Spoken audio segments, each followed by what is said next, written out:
հիմա իշխանությունը ինչ որ անում է, պատրաստվում ընտրությունների։ Եկեղեցու դեմ ուղղված այս քայլերը եւս նախապատրաստություն ընտրության, այսինքն Նիկոլ Փաշինյանը քաղաքական դաշտից հեռացնում է բոլոր այն անձանց եւ քաղաքական ուժերին, կառույցներին, որոնք իրենցից որոշակի ուժ են ներկայացնում եւ կարող են ընդդիմանալ իրեն իշխանությունը պահելուն։ Հիմա ինքը եթե առաջ ապավինում էր ժողովրդին, կարող էր խաբել օրինակ նույն 18 թվականին, կարող էր գալ եւ լավ բաներ խոստալ եւ իսկապես ժողովուրդը հազարներով, տասնյակ հազարներով նրա հետևից գնա, հիմա հասկանում է, որ 26-ին ժողովուրդը չունի այդ վերաբերմունքը։ Ինքը պիտի ուրեմն կամ վարչական, ոչ միայն կամ եւ վարչական ռեսուրսին ապավինի եւ դաշտը մաքրի։ Այսինքն լինի դա եկեղեցի, լինի այլ կուսակցություններ, լինեն այլ անձինք։ Ինքը ինչի է եկեղեցիից սկսել, այստեղ կա նաեւ արտաքին պատվերի հարցը։ Չմոռանանք, որ Ադրբեջանը Ալիևի բերանով եւ իրենց հոգեոր առաջնորդ Փաշազադեի բերանով բազմիցս նշել է, որ ռևանշիստական ուժերի ղեկավարը ըստ իրենց հայ եկեղեցին է։ Այսինքն կա շահերի համընկնում, անձնական Նիկոլ Փաշինյանի շահերը եւ արտաքին պատվերը կա, այսինքն եկեղեցին են կառույցն է, որը պետքա ջախջախել։ Ոչ թե այն պատճառով, որ եկեղեցու ներսում խնդիրներ չկան, իհարկե կան։ Իհարկե կան, դրա մասին գիտենք, խոսում ենք, բայց բուժումը ավելի վատ չպետք է լինի, քան հիվանդությունը։ Ինչ որ անում է Նիկոլ Փաշինյանը, ըստ էության ավելի վատ է, քան այդ բանը կար։ Եթե պետք է փոխել, պիտի լավ լինի։ Եվ ասեմ, այս պայքարի մեջ Ալիևը անձամբ օգնելու է Նիկոլ Փաշինյանին, արդեն օգնում է այնպիսի քայլեր անում, որ Նիկոլ Փաշինյանը կարողանա մեկնաբանի, ասի տեսեք, ես բերեցի խաղաղություն, ապա շրջափակում բան, բայց այս ամբողջը կարճ կյանք ունենալու մինչև մյուս տարվա ընտրություններ։ Այսինքն Ալիևը եւ Փաշազադեն նաեւ կօգնեն, որպեսզի այստեղ կաթողիկոսի հարց քննարկվի։ Իհարկե, պատվիրատունից մեկը իրենք են բացահայտ ասում են, որ հայ եկեղեցին հանդիսանում է ռևանշիզմի օջախ եւ պիտի ջախջախվի։ Եվ դա տեղի ունենում եւ մյուսը սփյուռքն է եւ պատական այդ երկու օջախները իրենք հետևողականորեն Նիկոլ Փաշինյանի ձեռքում ոչնչացնում են, որտեվ եթե Հայաստանը մնում է առանց լուրջ եկեղեցուից, լուրջ ասելով, ես նկատեմ համաշխարհային կարևորություն ունեցող, որպես առաջի քրիստոնյա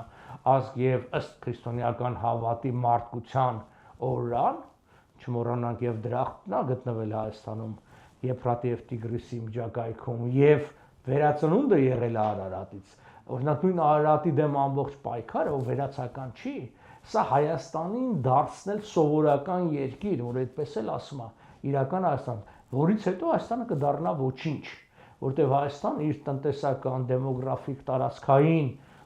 ընդգրկումով շատ փոքր է։ Եվ Հայաստանի առավելությունները հենց դա ջախջախում է, այո, Փաշազադեն եւ Ալիևը դա են անում, որտեղ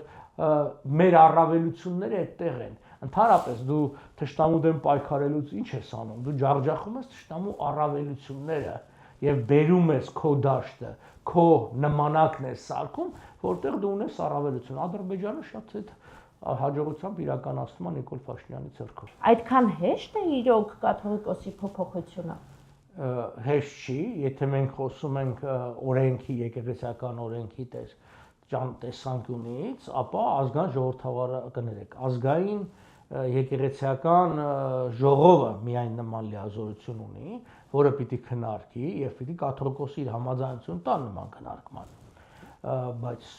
իսկ ով ասեց, որ ամեն ինչ պիտի լինի օրենքով։ Օրինակ 2 օր առաջ Նիկոլ Փաշինյանը հայտարարում է, որ կաթողիկոսը կարգալույծ եղած է, արդեն ինքը որոշել է, որ կարգալույծ եղած է։ Հետևաբար կարգալույծ եղածը չի կարող կարգալույծ անել ուրիշ քահանայի։ Չէ, դա անօրինական է, այսինքն դա նաև հակասահմանադրական է, որովհետև մեզ մոտ սահմանադրությամբ վարչապետի լիազորությունները հստակ գրված են եւ սահմանափակված են նախ հոգևոր կառույցների վրա որևէ լիազորություն չունի, անկախ նրանից լավն են, վատն են, կուսակրոն չեն, վարչապետը որևէ լիազորություն այդտեղ չունի, բայց ինքը գնում է ուժային պայքարի, ինչպես օրինակ տեղային կառավարման հարցում ոնց է, ինքը գնում է, այսինքն վախ տարածելով աղմուկ անում Գյումրիում բռնում է, եթե քեզ պետք էր Վարդան Ղուկասյանին բռնել, դու կկանչեիր հարցականության տեղում կկալանավորիր թեման փաղակ կներ, չէ։ պետքա վախ տարածել, պետքա ջարդել եւ ջախջախել, այդ ամբողջ իմաստը է դա, ամբողջ ընտրությունների տեսանկյունից պիտի նայել։ Չէ, կարող է անի, այսինքն գիտեք ինչ, հա, մենք 37 թիվ ենք տեսել, երբ որ կարծեմ 37-38-ին է որ կաթողիկոսին խեղտամահ արեցին գահի վրա։ Ի վերջո հիմա խեղտամահ չեն անի, բայց սա վտանգավոր է ինչով։ Գիտեք, եկեղեցին կարա պարակտվի, կարա տրոհվի։ 1441 թվականին, երբ որ ամենայն հայոց գահը Կիլիկիայից վերադարձավ Էջմիածին, այնտեղ մի խումբ մարդիկ չէին ուզում, այսինքն ասեցին, չէ, մենք մնում ենք այստեղ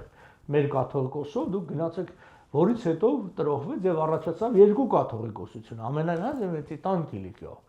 Այդ ձև է լինում։ Հիմա մի հատ էլ կարա լինի օրինակի համար մի տարբերակով, որ իրենք էլ հակաթոռ ինչ-որ մի բաներ անեն, որը կարող է բերի նման եկեղեցու պառակտման, կարող է բերի թեմերի հեռացման ամենայն հայոց կաթողիկոսության ենթակայությունից, գնան, ասենք, Տիտան Կիլիկիոյի ենթակա կամ ընդհանրապես թեմերը կարան իրենց անկախ հռչակեն օրինակի համար, օրինակ ամենամեծ թեմա Ռուսաստանի թեմը։ Օրինակ ոնց են դիտարկում, որ եթե այստեղ կաթողիկոսին, չգիտեմ, ուժով ձերբակալում են ու բերում են կամ գահանքեց են անում, բերում են այլ կաթողիկոս, ոնց է այդ վերահսկելու ամենամեծ թեմը Ռուսաստանի թեմը, որտեղ 2.5 միլիոն հայ է ապրում եւ հայ եկեղեցու հետևորդներն են, այսինքն սա դրջագույն խնդիրներն է, այստեղ միայն այս ձևով կրկնում եմ, կարա թշնամին անի, որովհետեւ եթե քեզ հուզում այս բոլորից հուզում էր եկեղեցու այդ վերափոխման հարցը, դա այդպես չի արվում, նստում ես, խոսում ես, ստեղծում ես, ինչ ասեմ, եկեղեցապետական մի ինչ-որ մարմին է ստեղծում, մասնագետներին ես ներգրավում, քննարկումներ ես կազմակերպում, ոնց անենք, ինչ անենք, այդ ձևով եւ եթե ուզում ես, լուծում գտնես։ Գիտեք, կոնսիլիում հասկացությունը կա, չէ՞ բժշկության մեջ, հիվանդ մարդ է։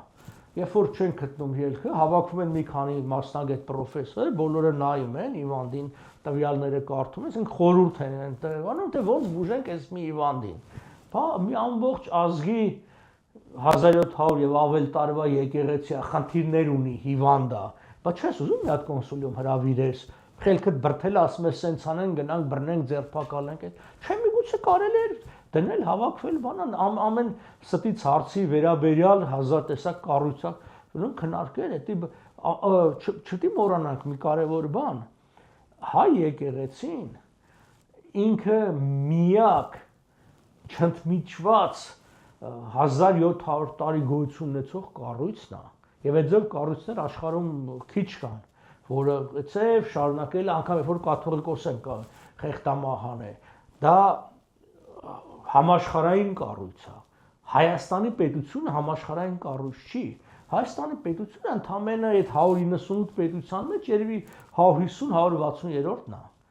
հայոց եկեղեցին եկեղեցիների մեջ իր ազդեցությամբ հաստատ առաջի հնգյակի մեջ է մտնում բա դու ջախջախում ես քո ամենաուժեղ ոնց որ ասած թևն ու հնարավորությունը ինչի համար ինչով պիտի փոխարինես ինչա որ դու ուզում ես եկեղեցին սահմանափակես անօրինական գծված 29746 քառակուսի կիլոմետրով, որովհետև դու ուզում ես ինքդ կառավարես ամեն ինչ, հենց սա կոչվում է ամբողջատիրություն, տոտալիտարիզմ, ինչի է, որ դու ուզում ես տոտալ վերահսկես։ Նիկոլ Փաշինյանը տոտալ վերահսկման է գնում ամեն ինչի, բայց ինքը չունի այդ մարդկային կարողությունը եւ 21-րդ դարի ծև չի, այո, ինքը կարա կարճաժամկետ հիմա բռնել է, էլի բռնի, մինչեւ ընտրությունները վստահեցնում եմ ցես դուք մեծ ցանկ եք ունենալու տարբեր մարդկանց ձերբակալված կալանավորված եւ այդ ձերբակալության մեծ մասը կապ չեն ունենալու այն իր տված խոստումների որ ասում էր կաշառակերների բաների բռնեմ չէ ինքը հիմնականում հալածում է նրանց ովքեր որ առաջիկայում կարող են իր համար մրցակից հանդիսանալ Ինչ եք պատկերացնում մենք ինչի ենք ականատես լինելու Կիրակի օրը Հովանավանքում Սա էլ շատ ես կոչեի ստոր քայլ է, որովհետև երկրի ղեկավարը իրավունք չունի սեփական ժողովրդին տանել բախման։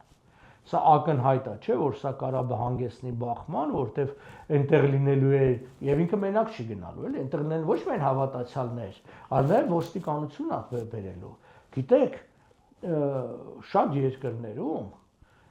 համալսարաններ, եկեղեցիներ, ոստիկանությունը անգամ մտնելու իրավունք չունի։ Լիքը դեպքեր ա եղել, որ այսինքն օրինակ աբսանտները փախել մտել են եկեղեցի եւ ոստիկանություն չի մտնում, սպասում է մինչեւ դուրս գան։ Հիմա էլ, այսինքն երբ որ օրինակ Եվրոպայում դեպքեր են եղել, որ դեպորտ պիտի անեն մարդկանց, գնացել են 100 եւ ավելի օր եկեղեցու մեջ են ապրել եւ ունենալով փաստաթուղթ դրանց երկրից վտարելու ոստիկանություն չի մտել։ Այսինքն որոշակի սրբության հասկացություններ կան եւ մարդիկ ովքեր ասում են, որ չգիտեմ, Եվրոպան սրբություններ չունի, մենք նա ունի, այդ մենք չունենք։ Դա բերելու է բախման, հիմա եթե ֆիզիկական բախում էլ չեղավ, այս անգամ ինչ որ մի ձև, դա հաստատ բերելու է հոգեվոր եւ գաղափարական բախման, որը ի դեպ արդեն կա։ Ես հետևում եմ օրինակ տարբեր սոցիալական ցանցերում մարդիկ իրար ինչ են գրում, դա շատ վատ մթնոլորտ է։ Այսինքն Նիկոլ Փաշինյանը բերեց այդ հայրախոսությունը մցրեց մեր հասարակական կյանքում, հիմա շատ ավելի սրված է եւ եկեղեցին, քանի որ ինքը նաեւ էմոցիոնալ թեմա է, հավատի թեմա է, այդտեղ ավանդույթի հարցը, այստեղ շատ ավելի սուր է դրված։ Բանը սա պարզապես ինչ ասեմ, թշնամու երազանք է ինքը իրականացնում։ Իսկ եկեղեցին ունի այսօր հասարակության լայն շրջանակների աջակցություն։ Իհարկե ունի, հենց դե պատճառներից մեկը նա էր, որ հարցումները ցույց տվեցին անցյալ տարի, որ եկեղեցին ամենաբարձր վարկանիշն ունի դրական, ավելի քան 70%, որտեղ ի տարբերություն Նիկոլ Փաշինյանի, ժողովրդի մեծ մասը կարողանում է հստակ տարբերակել եկեղեցականներին, տարբեր անհատ եկեղեցականների վատ կողմերը, չգիտեմ, սխալները եւ այլն, եւ եկեղեցին որպես կառույց։ Ես ինքս լիքը վատ բաներ գիտեմ լիքը եկեղեցականների մասին, բայց դա իմ վերաբերմունքը չի փոխում եկեղեցու նկատմամբ որպես ազգային հոգևոր կառույցի։ Ինչպես երբ որ ես լիքը վատ բաներ գիտեմ պետական տարբեր պաշտոնյաների մասին, դա չի նշանակում, որ ես իմ պետության դեմ եմ։ Չէ, ես պետությունը որպես կառույց ընդունում եմ բան, իսկ այստեղ փորձ է արվում մարդկանց ներշնչել, որ քանի որ այս վատ